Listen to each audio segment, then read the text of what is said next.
Shalom, shalom, peuple de Dieu.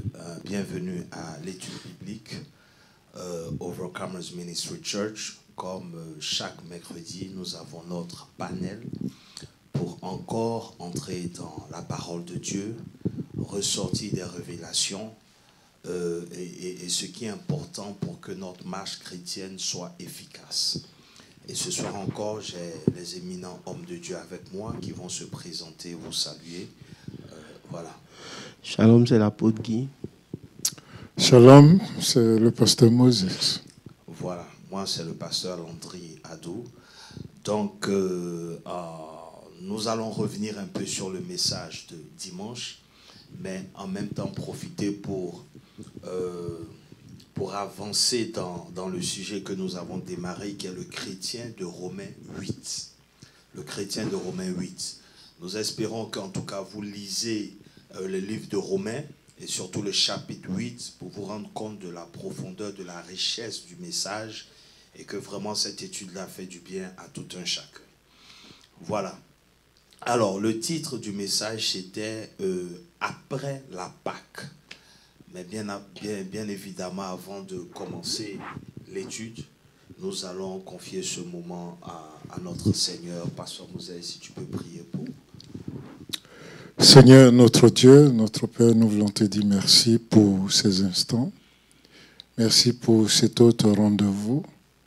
Merci parce que nous savons qu'en nous mettant à tes pieds, tu vas nous instruire.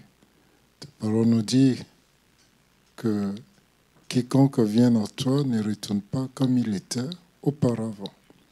Contrôle ce temps et prends tout le contrôle par ton Esprit Saint au nom de Jésus. Amen. Amen. Amen. Donc tout de suite, je vais lire le verset de base.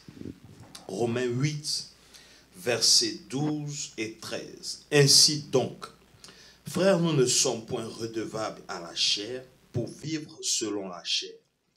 Si vous vivez selon la chair, vous mourrez. Mais si par l'esprit vous faites mourir les actions du corps, vous vivrez. J'ai envie de conclure avec le verset 14. Car tous ceux qui sont conduits par l'Esprit de Dieu sont fils de Dieu. Donc voilà. Et l'homme de Dieu avait, parce que la semaine d'avant c'était la Pâque. C'était la Pâque et par rapport à la Pâque, donc on a combiné un peu l'après-Pâque et puis le chrétien de Romains 8.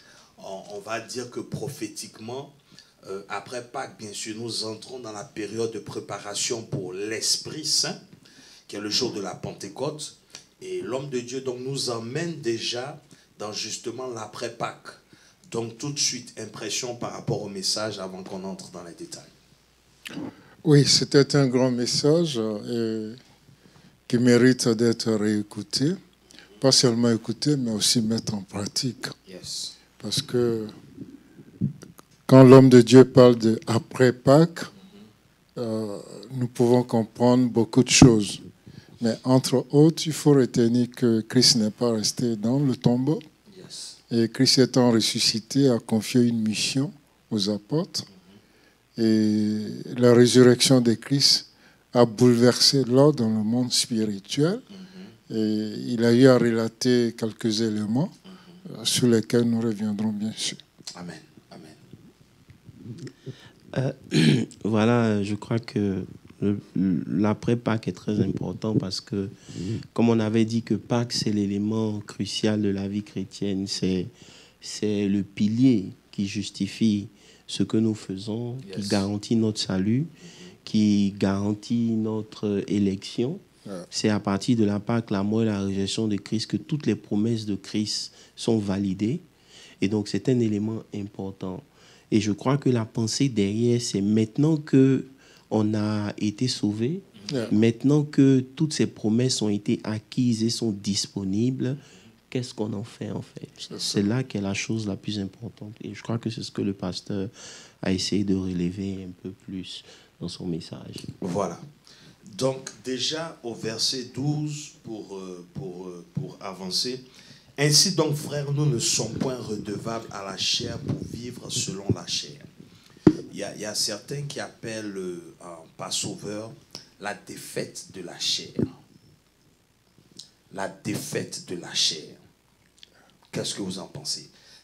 Déjà, quand il a commencé, il a dit qu'il y a la notion de dette. Ça veut dire qu'on ne doit plus rien à la chair pour vivre selon la chair.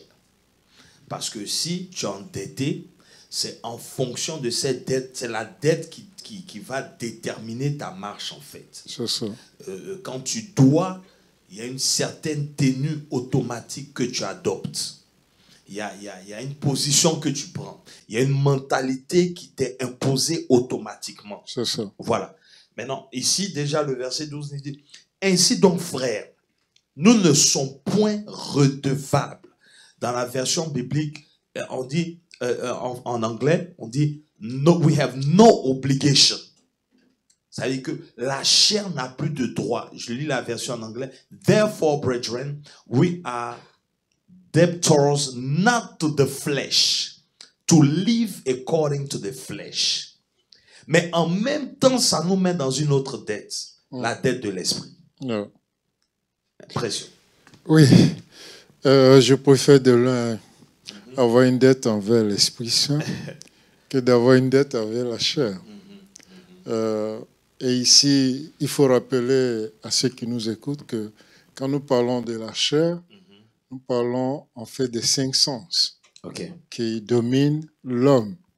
L'homme en général, l'homme irrégénéré, l'homme qui n'est pas régénéré, cet homme-là est dominé par ses 5 sens.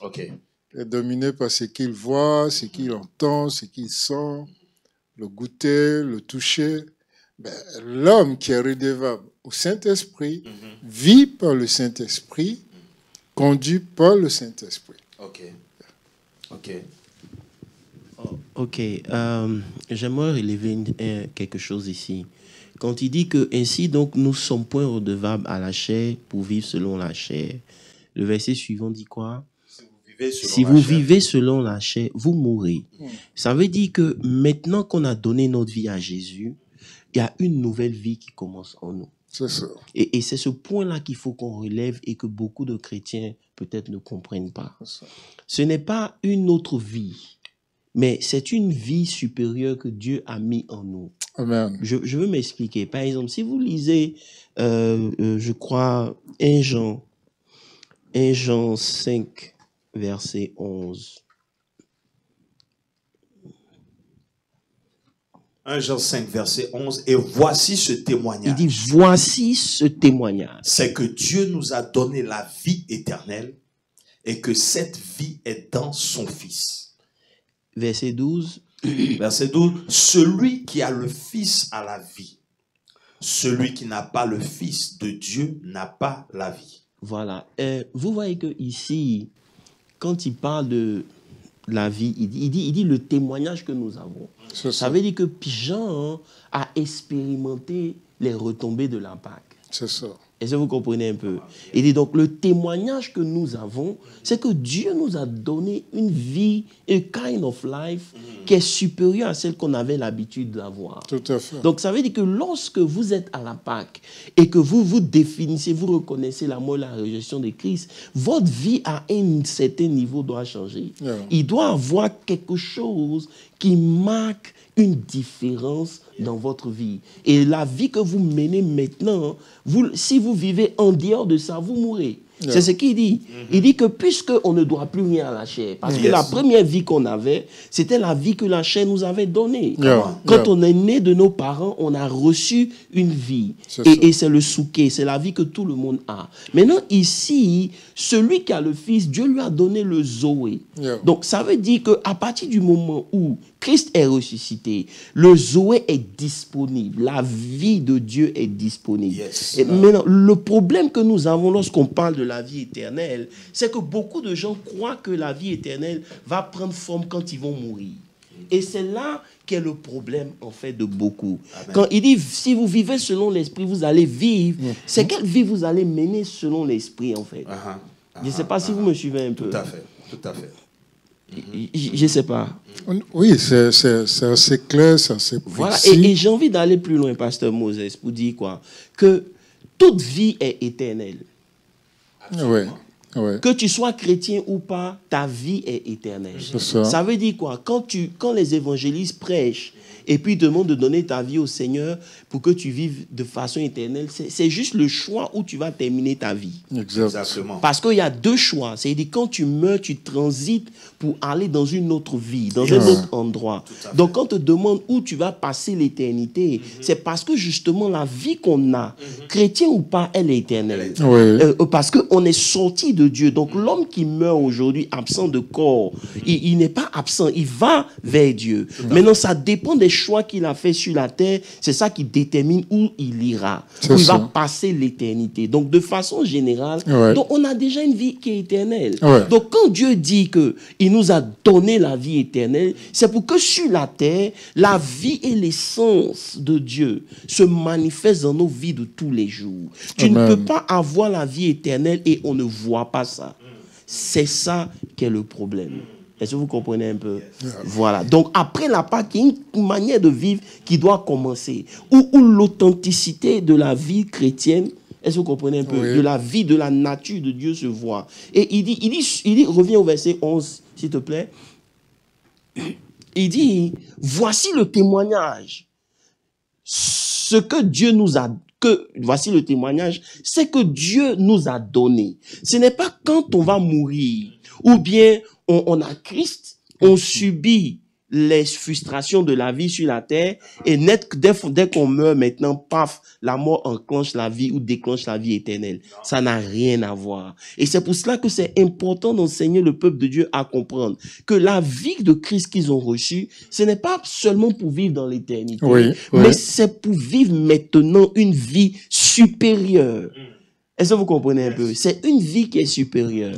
Voilà, c'est ce que je veux. Je ne sais pas si vous voulez élaborer un peu plus dedans. Yes, c'est vrai que ça porte à confusion. Quand on dit vie éternelle, on pense que c'est effectivement... Mais en fait, c'est pour ça que certains préfèrent utiliser l'existence et la vie. C'est ça. C'est les personnes qui... Bon, c'est toujours la vie, mais ça permet à certaines personnes aussi de mieux comprendre. Parce que tu existes jusqu'à ce que tu rencontres Christ maintenant pour vivre. Donc, comme on l'a dit, c'est une vie supérieure. Ce n'est pas une vie comme tout le monde, parce que justement, c'est engendré par l'Esprit de Dieu. Donc, c'est la vie de Dieu qui est maintenant possible d'être vécue par l'être humain que je suis.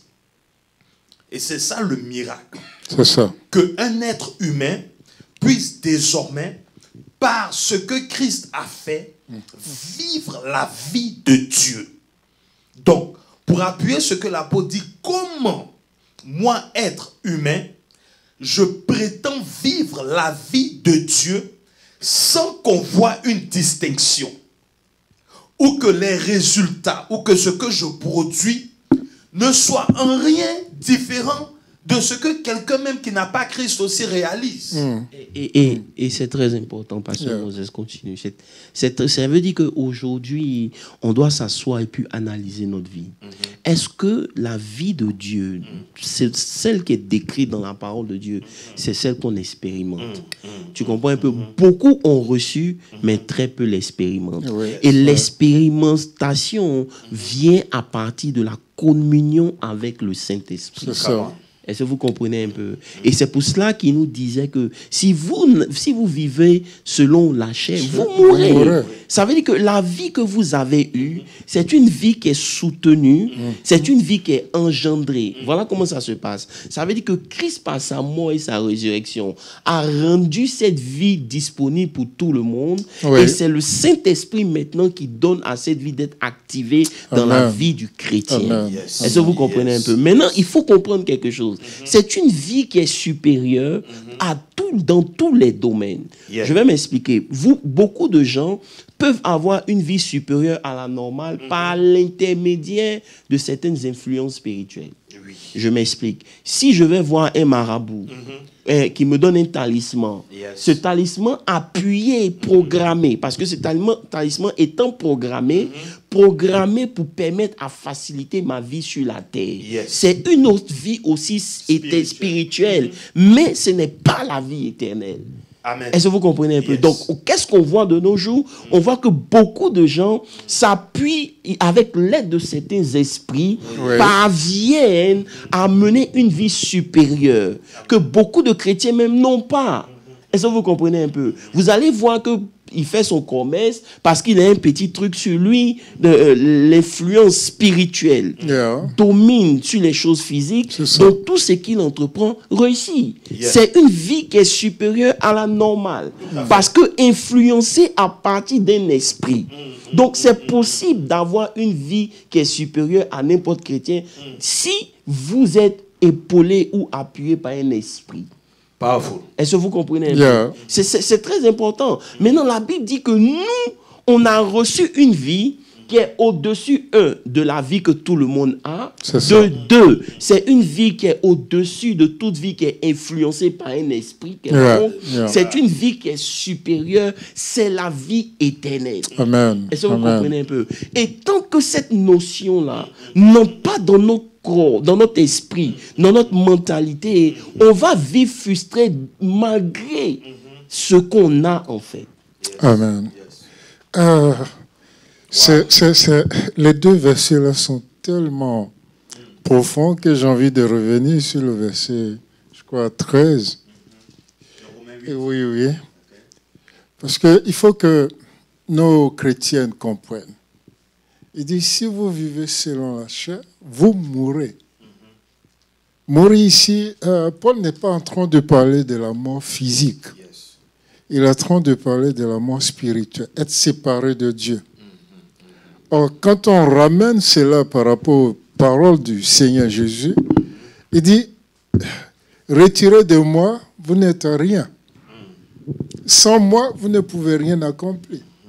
Donc, pour être quelque chose dans le monde spirituel que nous vivons, pour manifester cette vie éternelle dont on parle, il faut avoir une communion avec le Christ. Yes. Et cette communion avec le Christ ne vient que par le Saint-Esprit.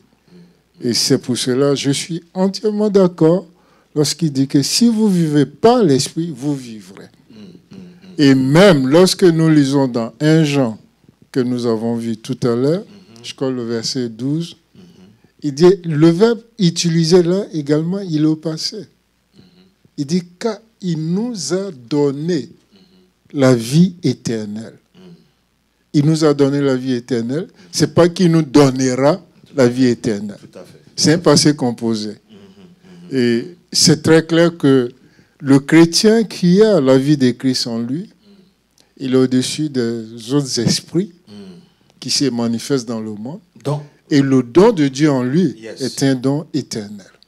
Donc, c'est deux fois encore plus révoltant d'après tout ce qui est développé, parce que si déjà, sans l'Esprit de Dieu, avec l'Esprit, petit e, Humaine ou Humaine. diabolique, et la connaissance de certaines choses, on peut vivre une vie, les gens marquent la Au-dessus. différence c'est-à-dire au-dessus du commun des mortels. de l'ordinaire. Déjà à ce niveau.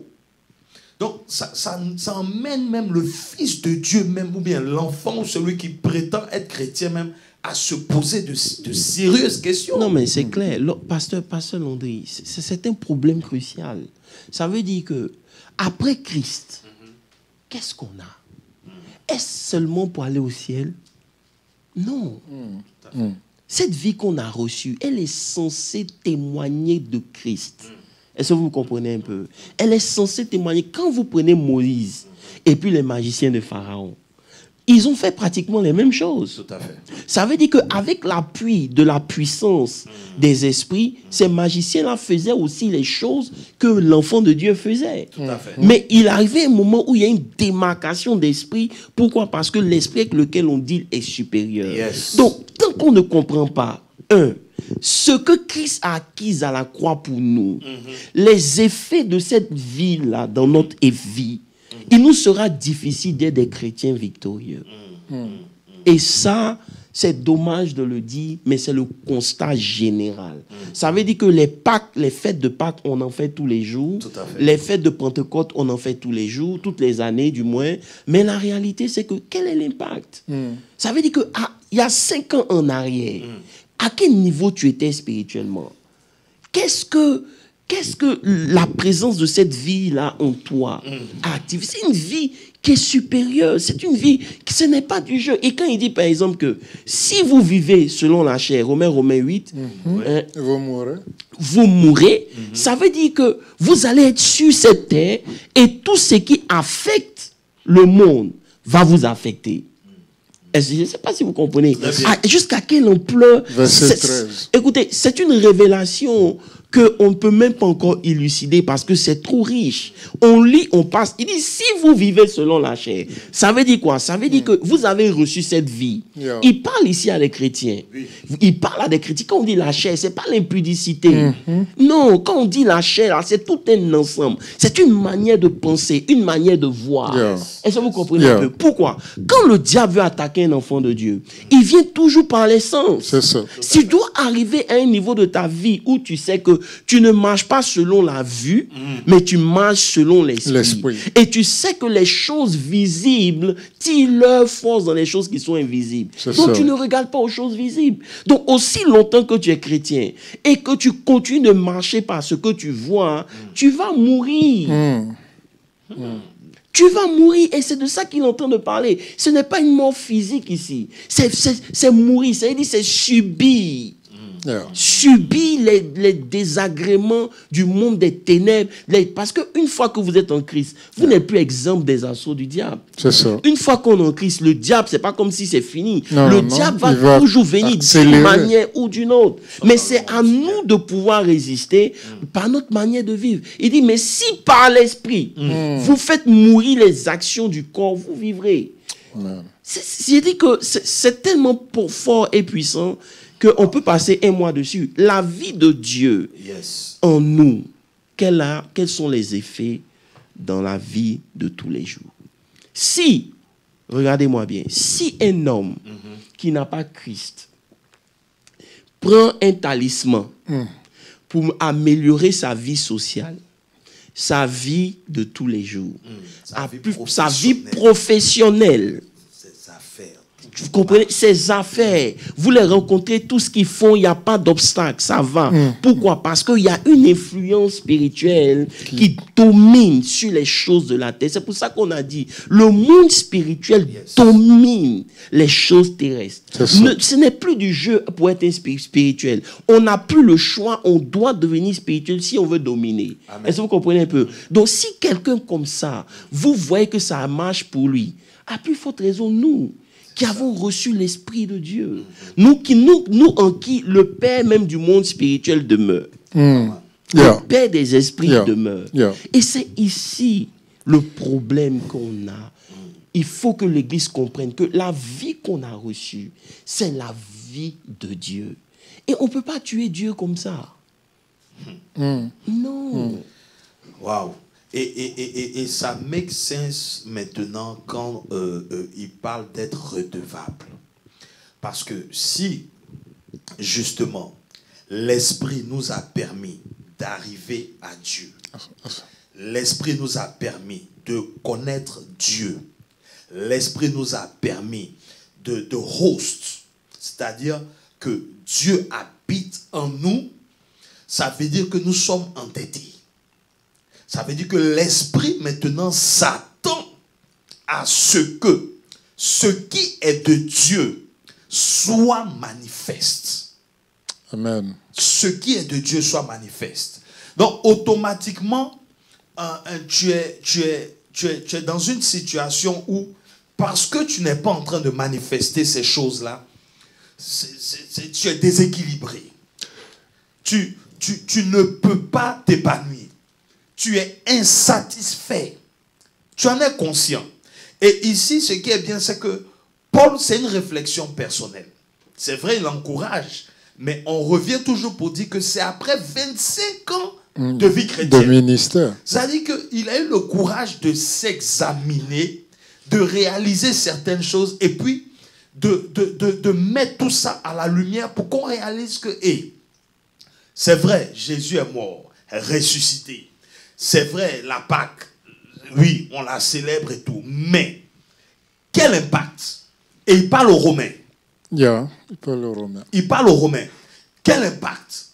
Qu'est-ce qu'on voit à Rome que vous faites qui est différent de ces personnes-là qui, eux, croient en des entités? Donc, on doit pouvoir, à travers vos vies, voir effectivement que vous avez le Dieu supérieur.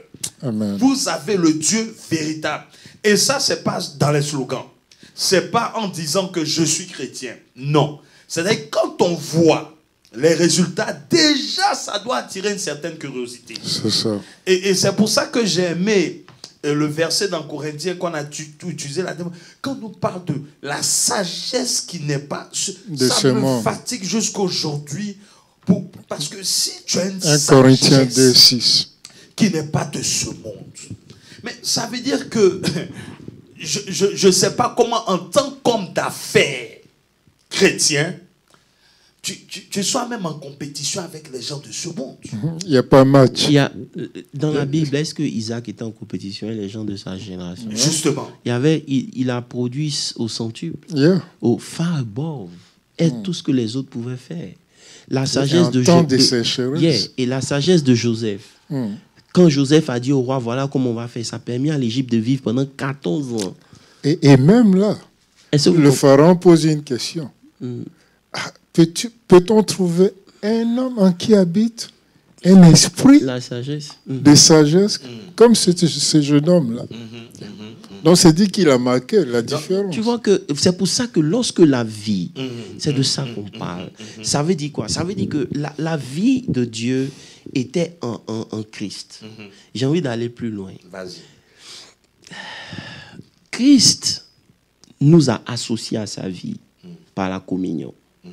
Dans Jean 6, il a dit, si vous ne mangez pas ma chair, vous ne buvez pas mon sang, vous n'avez pas droit à la vie. Est-ce que vous comprenez un peu? Donc, Jésus est en train de nous faire comprendre que ce qu'il a soutenu, lui, là, c'est parce que la vie est en lui. Je n'ai pas envie d'aller dans certains détails maintenant. Est-ce que vous comprenez un peu? Donc, à partir du moment où on mange la chair et le sang de Jésus, en principe, c'est quelque chose qu'on devait manger tous les jours. Pourquoi? Parce qu'on est en train de manger à une source qui va établir la vie de Dieu en nous. Ça, c'est la première des choses. Maintenant, la deuxième des choses, c'est que quand cette vie est là, elle a besoin de pouvoir s'exprimer. Et elle s'exprime au moyen de notre relation avec le Saint-Esprit.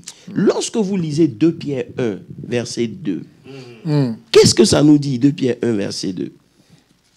Il dit que la grâce et la paix soient multipliées par la connaissance. Ça veut dire que, lisons le verset 3. Et comme sa divine puissance nous a déjà donné tout ce qui contribue à la vie. Est-ce que c'est sur la terre ou au ciel? C'est ici sur terre. C'est ici. C'est-à-dire, sa divine puissance en toi t'a donné déjà tout ce qui contribue à ta vie. Ça, c'est à ta piété, à ta vie avec Dieu, au moyen de la connaissance, pour celui qui nous a appelés par sa propre gloire et par sa vertu. Tout ce dont on a besoin là, le jour où on donne notre vie en Christ, ça rentre en nous comme un package. Tout à fait. Ça ne va pas venir demain. Yes. C'est déjà en nous. Maintenant, il faut activer ce package-là. C'est pour cela que connaître la parole de Dieu nous donne de savoir ce qui est disponible pour permettre au Saint-Esprit de travailler avec. C'est pour ça que la parole et l'Esprit doivent aller ensemble. Amen. Bon, j'ai pas envie d'aller plus loin que ça. Oui, ça nous ramène encore aux 10 vierges. C'est-à-dire que l'huile et la lampe ne doivent pas être séparées.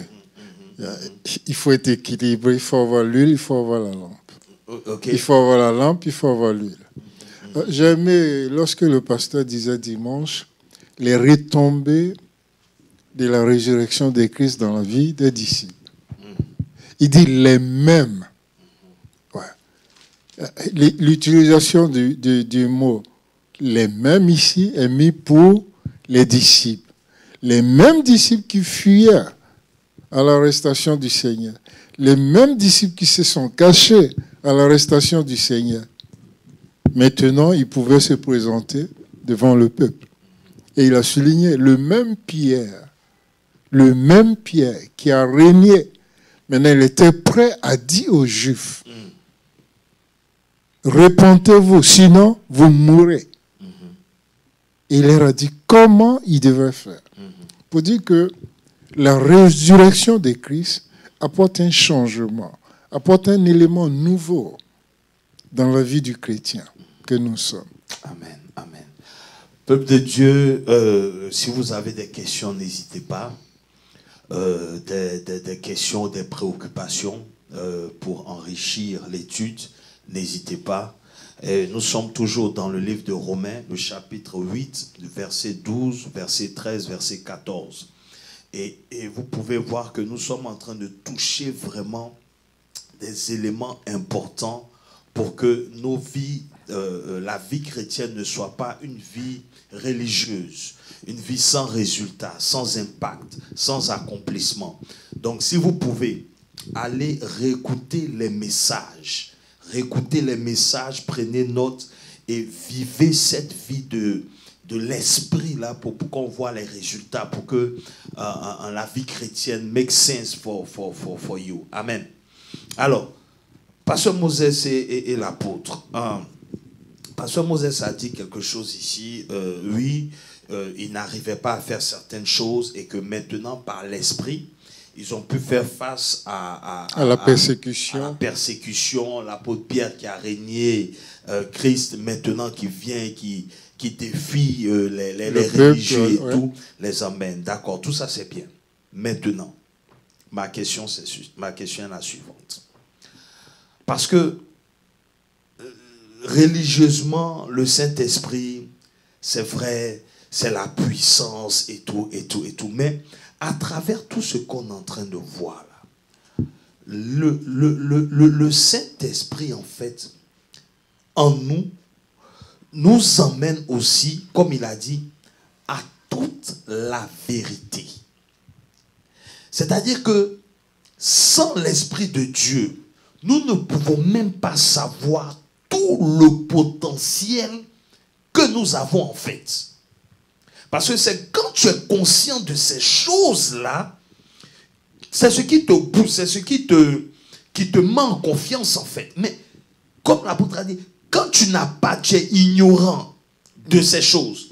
Et en plus, c'est que c'est l'esprit maintenant qui te rend conscient en fait de tout ce que Dieu a mis en toi. Maintenant, est-ce que tu peux en être conscient sans la parole? C'est-à-dire la présence juste de l'Esprit Saint.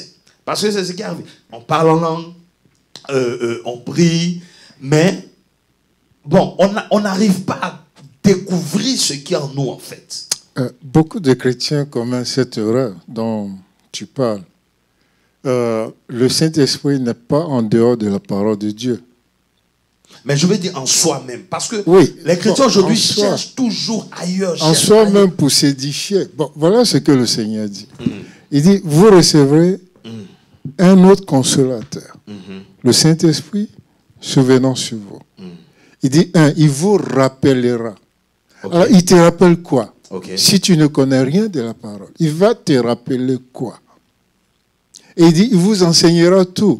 Beaucoup se basent sur ce verset-là pour dire, non, on n'a plus besoin aujourd'hui d'être enseigné, le Saint-Esprit nous enseigne. Mais sur quelle base il va t'enseigner?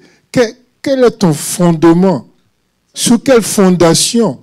Ça veut dire que, je vais résumer, la parole, c'est la matière première avec laquelle l'Esprit de Dieu travaille. Et je vous comprenez un peu.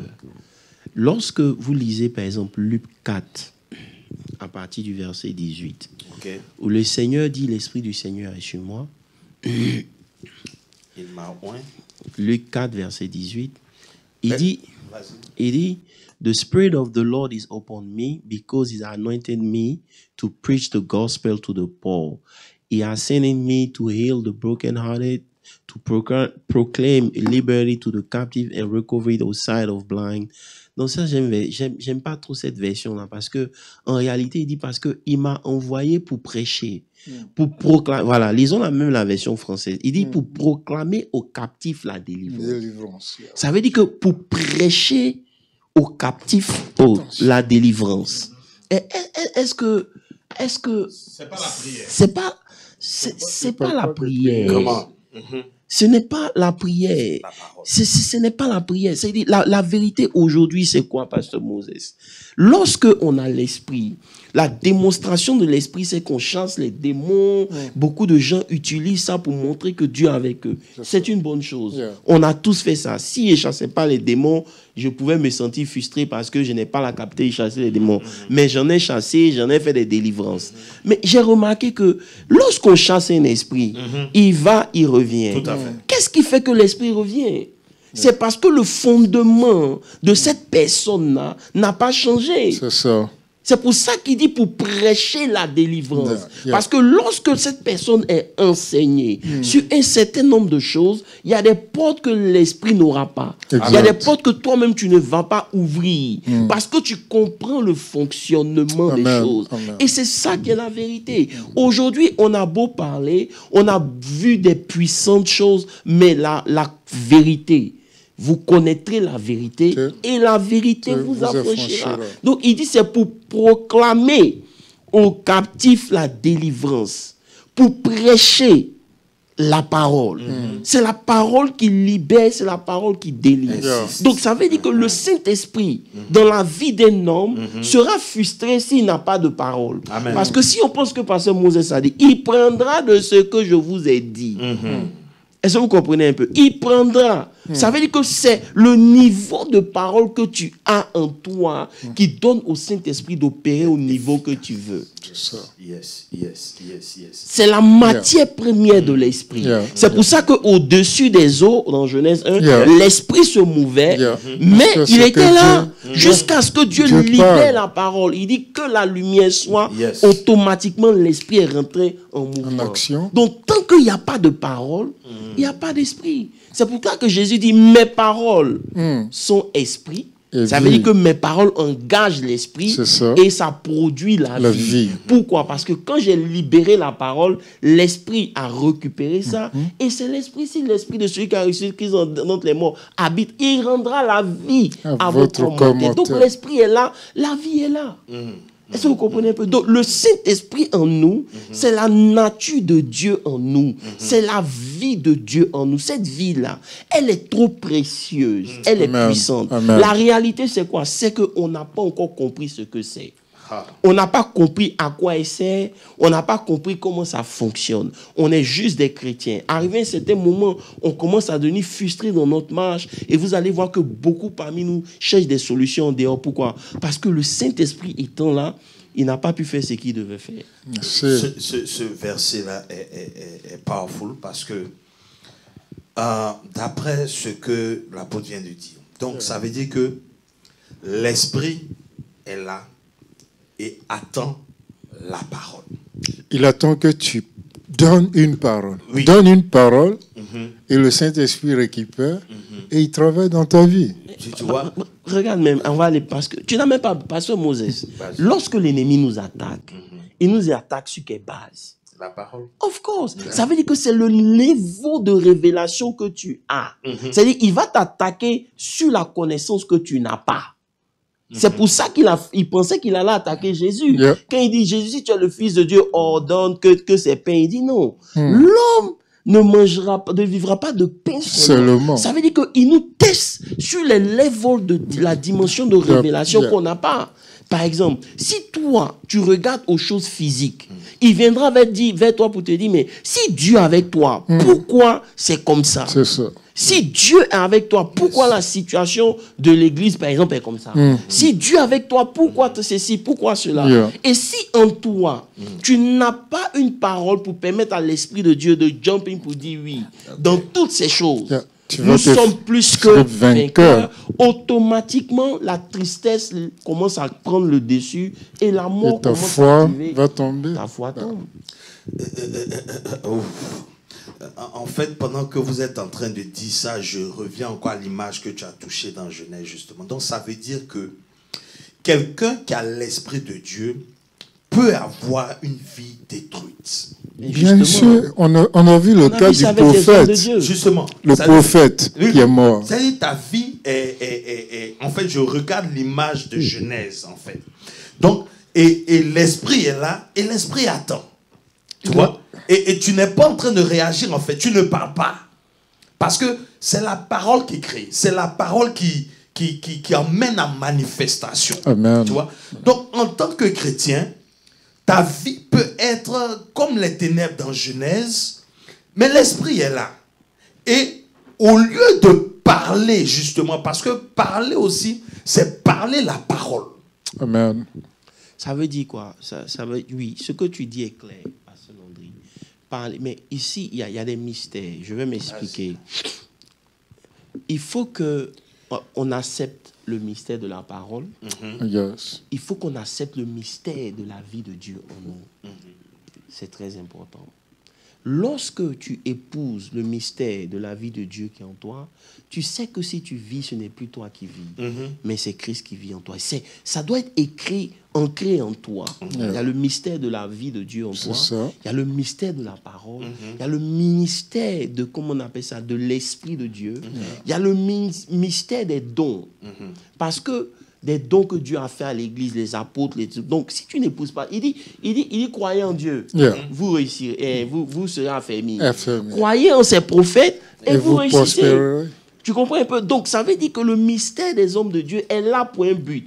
Mais si toi tu les critiques, que tu n'épouses pas ce mystère, ta vie chrétienne sera bancale. Il y aura quelque chose qui va manquer. Justement. Est-ce que tu comprends un peu? Et il y a le mystère des dons prophétiques, des dons de l'esprit que tu dois épouser. Donc un chrétien qui n'est pas ancré dans la parole, qui n'a pas épousé la vie de Dieu, il ne la comprend pas, qui n'est pas opérationnel avec l'esprit, vous allez voir que sa vie chrétienne n'avance pas. Il y aura un manque de croissance, un manque d'expérience, d'expérimentation et de frustration en frustration, on rentre dans la religion et on finit par se perdre. Est-ce que tu comprends un peu? Donc l'esprit peut être là en toi, mais à cause du fait qu'il n'a pas la matière première, il ne peut pas développer en toi les aptitudes pour être un vainqueur.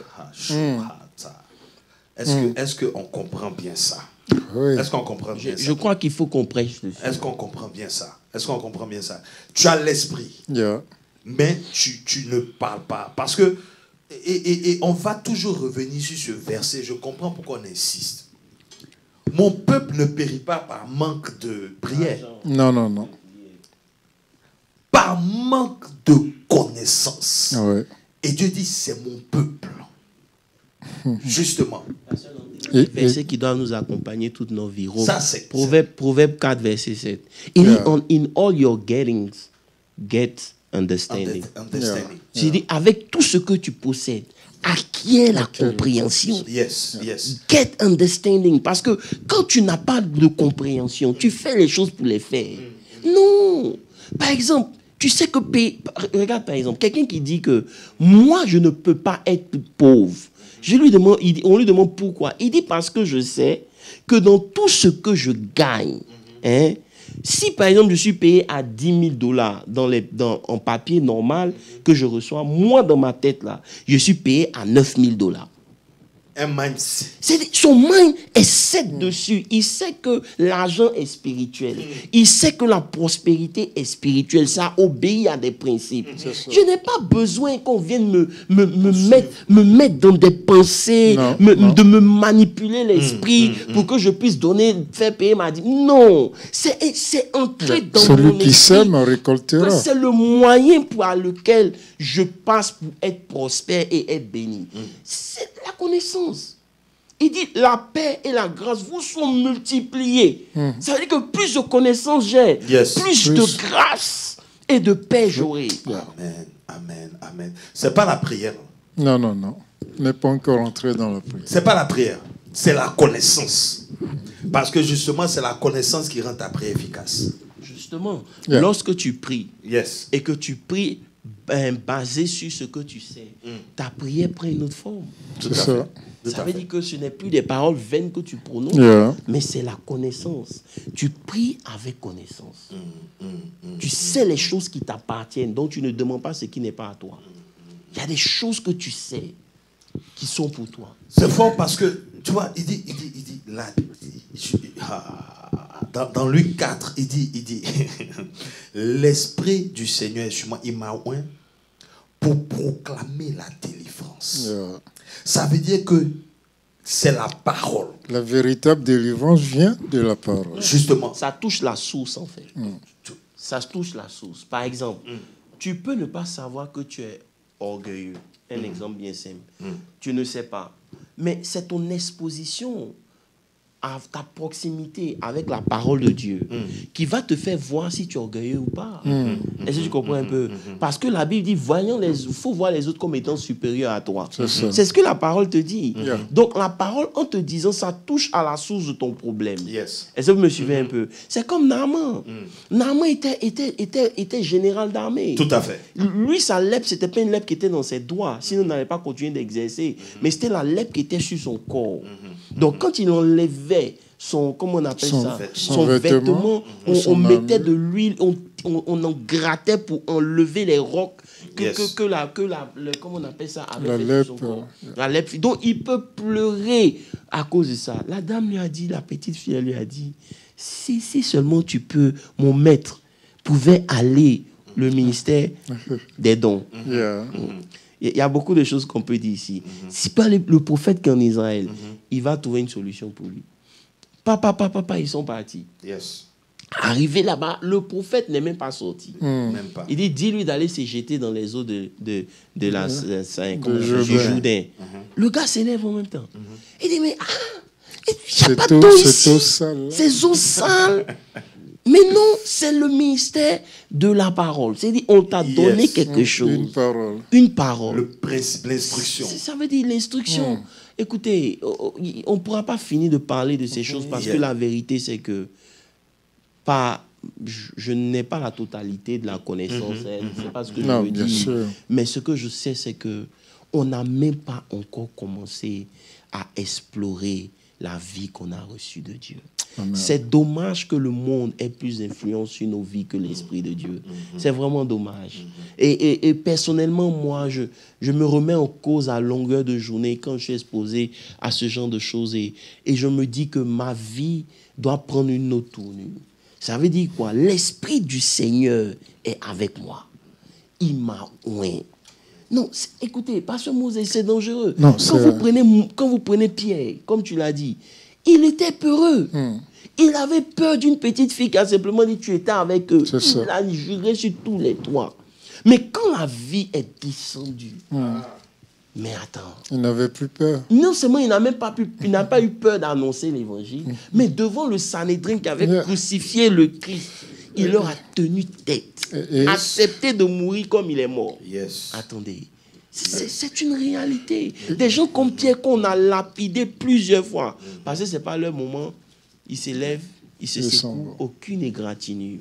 Ils sont partis. Quand la vie de Dieu était en Étienne, pendant qu'on le lapidait, il n'a pas senti les coups. Non. Je suis convaincu que si Étienne avait dit au Seigneur, Seigneur, ce n'est pas mon moment de partir, il serait resté. Mais comme il a vu le Seigneur, il voulait partir, le Seigneur lui a dit, vas-y. Parce que c'est une vie qui... Je vois le ciel ouvert et le Seigneur assis sur son trône. Alléluia. C'est la dimension de l'esprit, tu vois. Donc il reçoit le coup dans la chair, mais il vit par l'esprit. Et non seulement ça, mais il prie pour ses ennemis, pour ceux qui le lapident. Ça, c'est une vie supérieure. Amen. Là où tu ne ressens plus la douleur, la haine. L'amour vient remplacer la haine. Maintenant, ça c'est l'autre dimension aussi de l'esprit, justement, qui nous différencie de l'esprit, j'ai envie de dire, des ténèbres, parce que aussi manifeste la puissance. Et la Bible dit dans 2 Thessaloniciens que même l'impie, c'est-à-dire que l'antéchrist, il fera des miracles. Grands miracles. Et si vous n'êtes pas prêts, si on n'est pas prêt, on sera endoctriné, embobiné. C'est pour ça que je dis que la vie, en tout cas, franchement, il est temps pour nous que la vie de Dieu soit activée en chacun de nous. Ça veut dire que où il y a une relation avec le Saint-Esprit qui te conduit d'une certaine manière. Sinon, beaucoup vont perdre la foi. Yes. Dit qu'aujourd'hui, le monde a tellement gagné le corps de Christ que ça ne nous fait plus rien. Ça veut dire que non. En fait, quand on dit ça, tu vois, on rentre dans des expériences bibliques et ça nous révolte. Yeah. Tu prends le magicien dans Acte 8. Yeah. Justement, je voulais parler de ce monsieur-là. Le magicien dans Acte 8, qui était en train d'opérer, et on appelait ça la grande, la puissance. Grande de la puissance. Et il était vénéré. Yeah. Mais quand l'Esprit Saint est arrivé dans le lieu, je veux dire, quand les apôtres sont venus... Non, d'abord à l'arrivée de Philippe. Quand Philippe est arrivé... Et il a fait un semblant de conversion. Mais justement, en réalité, il n'était pas converti. Mais en fait, là où je veux en venir, c'est quoi? C'est que... Il a reconnu la supériorité. Justement. C'est-à-dire que le monsieur avait traumatisé la ville. C'était l'autorité supérieure. C'était celui qui faisait de grands miracles. Et voici qu'un petit diacre. Diacre, hein, c'est pas un apôtre. Donc, qu'est-ce que ça nous amène à réaliser en fait? C'est-à-dire que si j'arrive dans un endroit et que justement ces choses-là sont à l'aise autour de moi, moi-même je dois me poser des questions en fait. Parce que apparemment maintenant nous passons inaperçus. Oui, effectivement, ce que vous dites est très important. Le serviteur de Dieu aujourd'hui doit se remesurer. Et comme dit quelqu'un, souvent nous prétendons et lorsque nous arrivons en face de la réalité, on ne produit pas le fruit. Or, si le fruit ne sort pas, si le fruit n'est pas visible, n'est pas tangible, il n'y aura pas de changement. Il a fallu l'arrivée de Philippe. Parce que ce monsieur, il a vu en Philippe un esprit supérieur. Il s'est approché de Philippe. Mais il n'était pas totalement convaincu. Il cherchait quelque chose. Jusqu'à ce que Pierre et Jean arrivent, il a vu qu'en imposant les mains, Pierre et Jean conféraient la puissance du Saint-Esprit aux gens. Donc, il était désiré d'avoir cette puissance-là. Amen, amen, amen, amen. Pour poursuivre dans l'étude, Pasteur Moses apôtre, parce que le verset suivant dit, car tous ceux qui sont conduits par l'Esprit de Dieu sont fils de Dieu. En fait, ici, la question que j'ai envie de vous poser, comme nous autres, nous sommes des jeunes pasteurs et que vous êtes des éminents, ce sont des questions qui reviennent souvent. C'est-à-dire, ceux qui sont conduits par l'Esprit, la différence entre ton esprit et l'Esprit de Dieu qui te conduit. Je ne sais pas si vous avez déjà entendu cette question. C'est-à-dire, comment tu sais que c'est l'Esprit qui te conduit et que ce n'est pas ton esprit à toi qui te conduit? Parce que tu peux... Tu ne pourras jamais atteindre le niveau d'être conduit par l'Esprit sans d'abord développer une relation intime avec l'Esprit de Dieu. Tu dois arriver à un niveau de ta marche chrétienne, savoir quand Dieu te parle, savoir comment Dieu te parle. Parce que chacun de nous a une identité qui lui est directe, est personnelle. Yeah. Si moi je vois un avion dans ma vision, ou dans mon rêve, ça veut pouvoir dire, par exemple, que peut-être que je vais voyager. Mais ce n'est pas le même langage spirituel pour Pasteur Moses. Donc, arriver à un certain moment, interpréter les songes de ta vie vont require que tu aies une certaine communion avec Dieu. Pour être lead, c'est pas juste lead là, c'est pas juste que c'est un jour, c'est tous les jours. Exactement. C'est tous les petits pas que tu pars, tu fais, c'est lui qui te dit va ici, viens ici, fais ceci, fais cela. Ça demande une intimité avec l'Esprit de Dieu. Aujourd'hui, on ne peut pas se mentir. Tant qu'on ne revient pas à établir une communion avec l'Esprit de Dieu, à devenir participant à cette nature divine. Oh my God. J'ai pas envie de toucher ça. On est devenu participant. Donc, on a un rôle à jouer pour que cette vie qu'on a reçue puisse exploser. Vous pouvez recevoir. Écoutez, c'est comme si, par exemple, je donne ma carte de banque à Pasteur Landry. Je lui ai donné la carte. Il n'a pas le code. Je lui ai même donné le code. Mais tout ce que Pasteur Landry a fait, c'est d'aller à l'ATM. Est-ce que vous comprenez un peu? Ouais. C'est aller et puis va engager ce qu'il a reçu de moi, alors qu'il peut rester là, par exemple, devant les vitrines, regarder, par exemple, une belle montre, alors qu'il a dans sa possession quelque chose qui peut même payer la boutique. C'est une prophétie. Est-ce que vous comprenez un peu? Amen. Voilà. On peut dire amen à ça. Voilà. Je dis Non, amen. il n'y a pas de problème. Amen. C'est dit que c'est quelque chose, tu peux même acheter la boutique. Yeah. Mais qu'est-ce que tu fais? Tu lèches les vitrines. Et c'est ce qu'on fait. On convoite alors qu'on a en nous tout ce qui contribue à notre vie. Merci. Merci. Si vous comprenez un peu. Donc aujourd'hui, on n'aura pas d'excuses devant Dieu. Si ta vie, après 5 ans, elle est comme elle est, ce n'est pas la faute de Dieu. C'est ça. Ce n'est pas la faute de l'Église. Non, non. Peut-être que l'Église n'a pas enseigné, c'est notre responsabilité, on admet. Mais la vérité, c'est que tu as accès à la parole de Dieu. Ouais. Tu as accès aux choses que Dieu a rendues disponibles pour toi. Tout ce que tu as fait, c'est de les activer. Aujourd'hui, il est question de la vie de Dieu. Où tu en es? Est-ce que tu l'as activé? Est-ce que tu es conscient que c'est la vie que tu vis? Ce n'est plus ta vie. Et à partir du moment où ce n'est plus ta vie, il y a beaucoup de choses que tu dois corriger. Amen, amen, amen. Donc j'ai envie de dire que nous n'investissons pas assez dans la vie spirituelle. Pas du tout. Oui. C'est-à-dire que ça soit dans le temps, que ça soit même, j'ai envie de dire, dans les livres, dans les versions bibliques, dans les séminaires, dans les conférences des fois. Je veux dire, en fait, c'est ce que je me dis, parce que ce que j'ai constaté, c'est que quand tu fais tes recherches par rapport aux gens qui sont dans le mysticisme, qui sont dans les sociétés secrètes, mais si tu vois les livres qu'ils achètent, les prix des livres, en fait, ils sont en train d'investir dans leur spiritualité, dans leur connaissance. C'est ça. Mais je me rends compte qu'effectivement, nous les chrétiens, on n'investit pas assez en fait dans ce genre de choses aussi, tu vois. Une bibliothèque, une connaissance. Aujourd'hui, par exemple, on va parler de la vie de Dieu qu'il faut activer. On va finir d'en parler, on va prier, on va se séparer. Mais très peu de ceux qui nous ont écoutés vont prendre le temps ce soir pour dire, Seigneur, il est temps maintenant que j'active cette vie-là.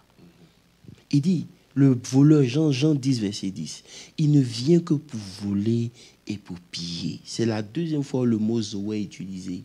Mais moi, je suis venu afin que les brebis aient Zoé et qu'elles soient dans l'abondance. Ça veut dire que lorsque la vie de Dieu est activée, la résultante directe, c'est l'abondance. Tu ne peux pas avoir cette vie-là activée en toi, agissante et présente, et puis être dans le besoin. Ça n'existe pas. Non, non, non. Amen, amen, amen. Et ça sera notre conclusion aujourd'hui. Peuple de Dieu, nous espérons que vous avez été bénis. Je vais regarder rapidement s'il y a des questions. Je ne pense pas qu'il y ait des questions. Je pense qu'à un certain niveau, on va devoir même de temps en temps aussi prier pour les personnes qui sont fidèles, qui se connectent et tout ça. J'ai pensé à ça aujourd'hui, les mentionner. Et puis, tu peux commencer. Voilà. Donc d'accord, je vois ici Massissi là, Saï, Merazi. Que Dieu te bénisse, en tout cas sois béni. Je vois Nessa Esh, que Dieu te bénisse. Jojo Glenn Faka.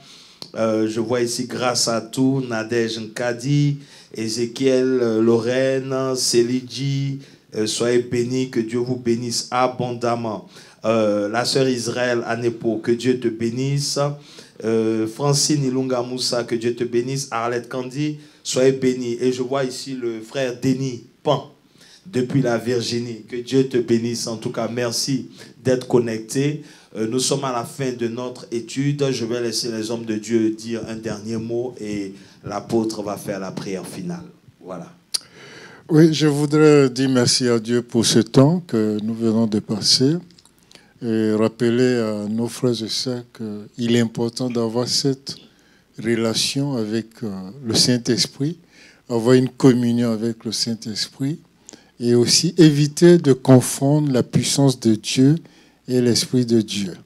Il faut avoir du respect pour la personne du Saint-Esprit et il faut cultiver cette communion avec lui et obéissant à la direction qu'il te donne. Et alors ta vie changera. Que Dieu vous bénisse. Voilà, que Dieu vous bénisse. Merci de nous avoir suivis. Nous avons essayé de parler, mentionner un certain nombre de vérités, de mystères. Je crois qu'on va continuer sur la vie de Dieu. C'est très important. C'est une réalité.